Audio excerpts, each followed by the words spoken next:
13-game hole, but we did win the divisional title in the very final game, last home game of the year at Slugger Field. That was exciting.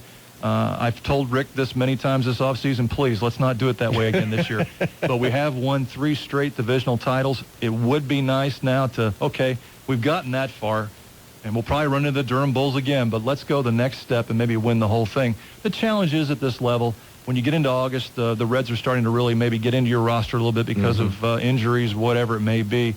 So a lot of times we find ourselves finishing up our season in September with guys from AA that really didn't play most of the season with the bats, and it makes it more of a challenge when you get into the playoffs and you're playing with guys that really didn't help get you there, but they've got to find a way to get you over that hump. Which really, I mean, when you're talking about building an organization, it's not just about the major league team. The organization, if you want to be successful at the major league level, you have to be able to go down and have reserves at the AAA level. AAA has to be able to go down at the AA level, and so on and so forth. And a true test for an organization is organizationally through. Right. To withstand injuries. All the way through. To you guys in August, when the Reds come down and say, we've got injuries here, you guys go down to AA and say, okay, well, we can grab this guy. They go down to AA or the single A, and single A to rookie ball. And on through, you've got guys that are there that are good players, good teams, know the Red system, know how to play baseball. I mean, that's the sign of a good organization. It really is, and it really, for the last several years, the Reds have been on such a run, and really a tip of the cap goes to their scouting department,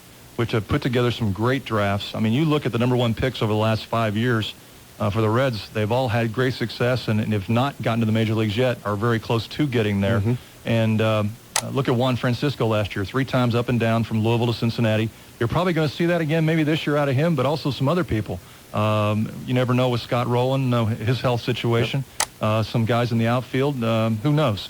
But if the Reds do need to make that call, I think the folks down here at Louisville, and I think Rick will tell you this in the next half hour, we'll have plenty of guys here that can fill the bill for him. And Juan's been playing a lot of third base so far in spring training. And what's been interesting is Yonder Alonso now has been playing some left field, which means they're trying to find a way to get his potent bat somewhere into that Reds lineup. So if it's not going to be at first base because Joey Votto's there, maybe it's in left field to help spell Johnny Gomes. It's the old adage: his bat will play. His bat will play. If he can swing, we'll find a position for him. And that's right. And we're probably going to now have the second round of Chapman Mania, which kicked off last September in Cincinnati, and it'll be interesting to see how Dusty uses Arolas as probably a setup guy for Francisco Cordero of the bullpen. And now what's interesting is Louisville Bats fans that are also Cincinnati Reds fans, they got to know Mike Leake from watching him on TV. There's a chance that they might get to know him here with Louisville as well. He is caught up in a numbers game for that 5th starting position now, the rotation. He's basically probably going to be fighting with Homer Bailey for that spot. Homer is out of options. He cannot be sent back to the minor leagues, which may play into that, whereas Mike has obviously several options still left. So, and with Travis Wood pitching so well, and also with Travis Wood being a left-hander, he's got a really good shot at making that rotation. So it's going to probably come down, as you said, to Homer Bailey, Mike Leake battling it out for that 5th spot. So yeah, and that's another one of those things is options or no options. Chris Heisey has options. So I mean, he may be an extra outfielder at Cincinnati, but he does have options. So maybe he starts at Louisville. Guys like that, guys like both Mike Leake and Chris Heisey, you may not want sitting too much on the bench in Cincinnati. You may want them playing every day, or for Mike Leake's case, every 5th day as a starting pitcher here in Louisville to keep him sharp. Well, one of the guys that's been the talk of Goodyear so far has been the catcher Devin Mesoraco. He's been playing really good baseball right now. He really has, and what a way that he got into Louisville last year by first game with the bats, finished the game with a grand slam, walk-off grand slam, then the next night, first at bat, hit another grand slam. I know Dusty is extremely high on Devin, so it'll be interesting to see with his development. It's great that Devin has a manager here at the AAA level like Rick Sweet, who is a former big league catcher who can school him even more than any other position and really help with his growth. And then probably you may see Corky Miller back here to kind of help also in that development that Devin will be going through the entire year. And that's Andy's favorite player. Andy Sweeney is a big Corky Miller fan, so he's actually excited to hear that. I tell you what, Corky is something else. His family is wonderful. We love having him here in Louisville, and I think the Reds like knowing that Corky's always down here if they need him, especially with the grind that the season has on both Ryan Hannigan and also on Hernandez.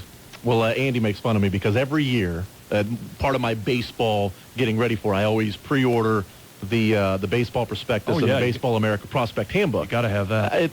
It's a part of every baseball fans' library, or at least it should be. Just judging by the way that you look like you know your way through that book, I'm not sure if I'd ever want to get in a fantasy league with you. Well, it is used. I will say this: I've gone into a couple of fantasy drafts, and I've sat down and I've plopped this baby out, and I pull my baseball prospectus out, and they're like, "Are you serious?" You look around Really? the room, everybody's starting to sweat. They're like, "You're that guy. You're that." Mainly, it's a bunch of friends that get together, and I take it probably a little too serious. I take it a little too serious than everybody else does. So we'll see. All right, Final Four time, Greg. Before we let you go, Sure. Who wins the NCAA tournament in your mind? I tell you what, I like both Kansas, and I know you don't like me saying that, being a Mizzou fan. I don't, but that's all right. I'll let you off the hook this one time. You can say that word one and time. Ohio State's. Sullinger is just such a special talent, and he does something that a lot of teams don't have, and that's that inside presence. He may be hard to beat. What happens in your mind if Kansas loses by 30 tomorrow? I think you will be an extremely happy young man the entire weekend. I may come in here. I'll probably hear you yell across the county. You might, if someone's screaming from noon to 2, it may not be because Louisville's beating West Virginia. It might be because of the Missouri-Kansas game. All right, more or less Charlie Sheen? Less, please. All right. Go ahead. No, I listen quite a bit also, besides you guys, to the Dan Patrick Show. I heard that interview, and then I said, oh, no, this is going to open the can of worms, and everybody's going to want a shot at him. And, boy, everybody has. Everybody has. You said the Anton brothers and the foot juggling. Can you juggle? I cannot juggle. I have some other talents. We'll get into those maybe on a return visit, but not today. All right, and the last but not least, promo this year you're most looking forward to, that you guys have set up, that you're excited about. The one I'm really excited about is the Quebec Russian Bar Trio, where this gymnast, Christine, will actually vault 35 feet in the air and land on a 6-inch beam, and she does quadruple somersaults. It's amazing to watch. Nice. Fantastic. Greg Galiette from the Reds, 855-228-8497. Also, Bats Baseball. Greg, seriously, everybody over at ESPN 680, we're thinking about you. Best of luck to you and everything that's going on right now. Appreciate that, and good luck to your Tigers this weekend. Well, thank you. I appreciate that. They're going to need a lot of luck. We shall see. We'll take a time out, come back. We'll hear from Huggy Bear, as he was on the Fast Break Friday earlier today on with Mike Pratt and also Randy Witt. That interview coming up next here in the Zone. It's the most wonderful time of the year, college basketball season, and your home court to see all the action is the Sports and Social Club.